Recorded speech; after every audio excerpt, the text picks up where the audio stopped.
Hi, everybody. Welcome to this Friday Welly Belly Talk. Today, we are going to talk about how to make your belly well by talking about acid reflux. I actually got a request for this last week, so I think it's a great topic and one that is really misunderstood. And I'm actually working with a client right now to get her off of her acid reflux medication. It's actually going really, really well. So I thought it was great timing to discuss this. So for those of you who are new to my page or my TikTok, my name is Kylene Terhune. I am the founder and CEO of My Balanced Biome, where I work with women across the country to help them with chronic digestive issues and complaints. And I'm super happy to be here today. Full disclosure, I have had a crappy couple weeks and have not been feeling very good. And the past couple days I've been feeling way better. So sometimes I feel like my brain is like offline when I get into those modes, and it's really hard for me to create content or to do videos for you guys. And I'm just very thankful that I'm back online. So if you've watched the past couple weeks of Welly Belly Talks, you may have seen that I was trying some ketamine treatment. So I want to give you a quick update on those.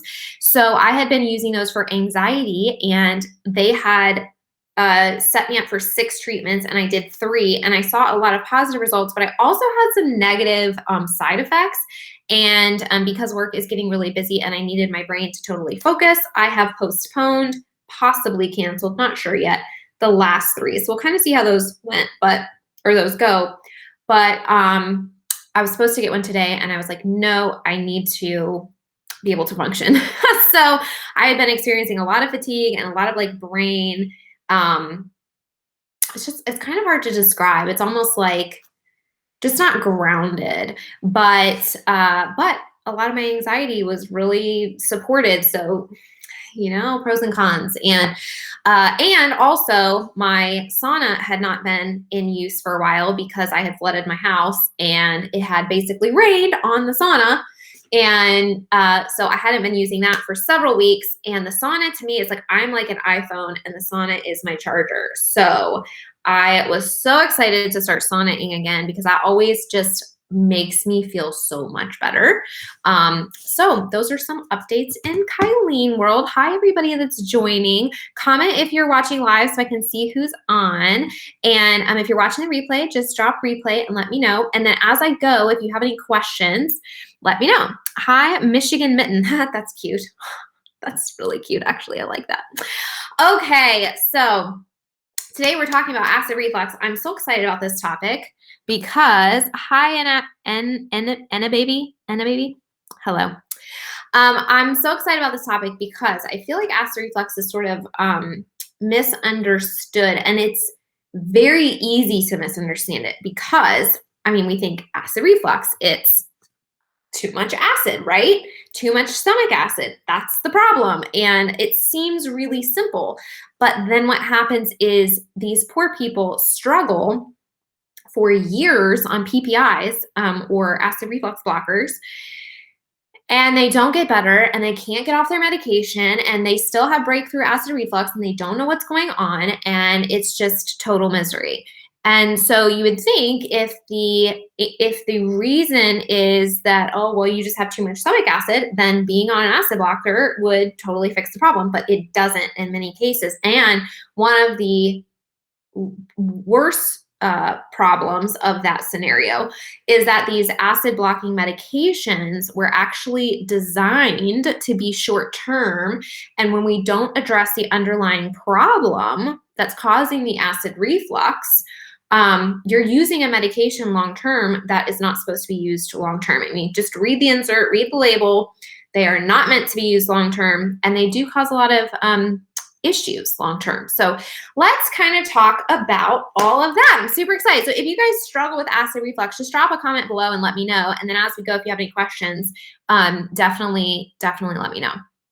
Okay, so I'm going to go through the top 5 common reasons that you may be experiencing acid reflux, and then we're going to talk about it. So the top number 1 reason that I think surprises most people is actually low stomach acid. So does that surprise you a little bit maybe? Does that kind of shock you to think that you might have acid reflux when you have low stomach acid? Okay, so let me talk about this actually. I was diagnosed with acid reflux and IBS with heartburn every day. I was taking so many medications. Oh my gosh, I'm so sorry to hear that. I hope that, oh, let me read your second comment. Went gluten-free and went away. Yeah, exactly. I'm gonna talk about that too. That's really exciting. I'm so happy for you. So you're gonna love, yeah, you're gonna love it. So you're gonna agree with it. So low stomach acid is the number one reason. And so this is just a misunderstanding. We think, okay, I have acid reflux, which means I have too much acid, obviously, right? But what if it's actually not enough? So how can that happen? How can that happen, Kylene? Well, if you don't have enough stomach acid, then you are not digesting your food well. If you're not digesting your food well, it's going to go up instead of going down. Like it just does, because your body wants your body works on systems and processes, and your stomach acid is there for a reason. It is there to break all of your food down and help that process in your stomach before it gets into the small intestine. And then, it goes through all these other processes, and then it gets broken down and it gets pooped out and all kinds of stuff. It gets utilized through all these steps. We have the saliva, and then we have the chewing, and then we have the stomach acid, and it's all very important in order to break down our food. But what happens is any amount of stomach acid, a little bit, a medium amount, or a lot of it, doesn't matter how much stomach acid there is. If it goes up instead of going down, it's going to cause a burning sensation. You have very sensitive tissues in your esophagus here.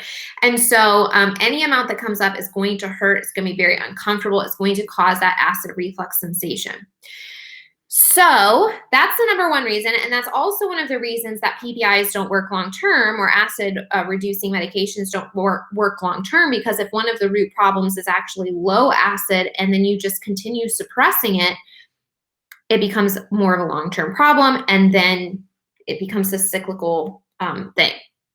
Okay, the second thing, and this is what K Horvath 88822 was saying, is food sensitivities. So food sensitivities is a major reason for acid reflux. And if you're able to identify those sensitivities, a lot of times acid reflux will diminish. So for example, the client that I'm working with to get her off of her acid reflux medication per her desire, one of the first things we did, which I do with all my clients, is she went gluten-free.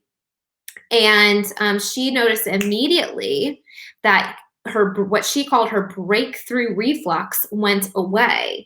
So she was on medication long-term. She continued to have breakthrough acid reflux throughout that period of time. And when she went gluten-free, that stopped. And then she was like, okay, now how can we actually get off the medication? I asked a specialist about low stomach acid, and he said never heard of it. Oh, it's such a bummer. Yeah, it is such a bummer. Okay, so low stomach acid is number one. Food sensitivities is number two. When you're thinking about food sensitivity, some of the most common, like I would say the top two, is gluten and dairy. So if you have acid reflux and you haven't gotten rid of those yet, I would highly recommend experimenting with that, being super strict on it for like 30 days at least, and see what happens for you. The third thing, and I sort of already talked about this with the low stomach acid, is poor digestion. So again, poor digestion, there are a lot of things that go into it, okay? Several levels. We think, oh, it's just this natural thing that our bodies do, and it totally is.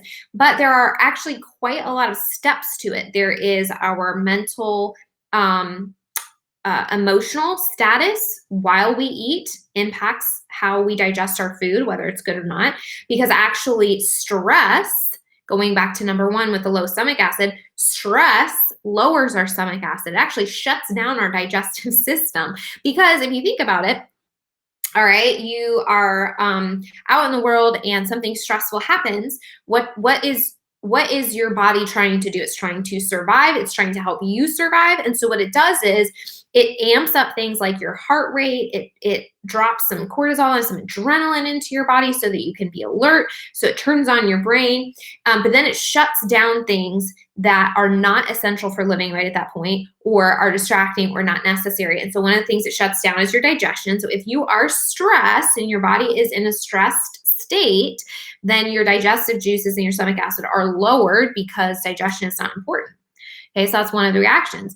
So poor digestion, again, if you are not digesting your food well, and we'll talk about some ways to improve your digestion in a minute, but if you're not digesting your food well, then it's going to want to come up instead of down. And remember, it doesn't matter if you have a little bit, a medium amount, or a lot of stomach acid, any amount that goes up that sphincter is going to hurt. It's going to burn. If it crosses, so you have the esophagus and you have that little flap, and then you have your stomach, and if that flap, if it goes up the wrong direction and acid comes through, it's going to be uncomfortable because those tissues are very sensitive, okay? So we have low stomach acid, food sensitivities, poor digestion. All of these are really important underlying causes. The fourth one that is actually pretty common is H. pylori. So H. pylori is a stomach bacteria that probably over 50% of the population has. It is problematic when it is overgrown and you have it long term. It is highly associated with ulcers and with stomach inflammation and with acid reflux. And so if you have struggled long term, it's definitely something that I would recommend checking out. It is something that we screen for on the stool test that I run.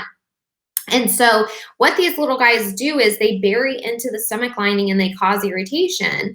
And H. pylori can also, again, we keep going back to number one, H. pylori can also lower stomach acid as well. So they are pretty problematic. A lot of people will notice acid reflux with them. A lot of people that have acid reflux will probably have H. pylori. Not always, but a lot of the time they are a problem. And one of the other problems with H. pylori, talking about digestion, is they begin to impact digestion as well. They lower stomach acid, food's not broken down as much. So if you have H. pylori, a lot of times you have these downstream side effects, so to speak, these other implications because of this one bacterial imbalance up here in your stomach, and things lower down in the small intestine and large intestine begin to get imbalanced as well. And then you have this microbiome imbalance, and we see this a lot on the stool tests that I run, where someone has H. pylori and then they have all this bacterial dysbiosis further down in their system. And so, when it seems simple that something as simple as the way we digest our food and the quality of digestion can impact all of these other things that then cause a lot of inflammation, immune system problems, sinus infections, allergies, it's crazy. So it is an important bacteria to make sure that we address for sure. So low stomach acid, food sensitivities, poor digestion, H. pylori, these are all contributing factors to acid reflux. And the fifth one is a sphincter issue. So we just talked about that. You have your esophagus, you have the little flap sphincter that keeps everything in the stomach where it should be once it's down in there. And what can happen sometimes is there's an issue with that sphincter, or some of the stomach is bulging up into it, causing a problem. And so sometimes that is maybe a weight issue, sometimes because of the pressure, but it may just be sometimes, like I had some adjustments from my chiropractor before where they actually just go in and they pop it back down. So it might just be a muscle issue. So maybe, everything in our body sometimes gets out of whack. So sometimes that is an issue as well, where the stomach is actually bulging up into it, needs to be adjusted, or there's an issue with the sphincter itself. Okay, so those are the top 5 underlying causes of acid reflux and GERD. So let's talk about some of the solutions. And I've sort of hinted at some of them while I was talking about the problem. So when you're talking about number 1, low stomach acid, one of the things that we can do is stress less. It's kind of, that old wives' tale, or what do you call it? Common understandings that stress causes acid reflux. And it's so true. And I mentioned that earlier, when we're stressed, we lower our stomach acid, right? And so that's a big contributing factor to acid reflux is emotional stress. And so working on stress relief, working on deep breathing, working on, when possible, eliminating the stressors, mental, emotional, physical, and finding that balance in our lives is going to be really helpful.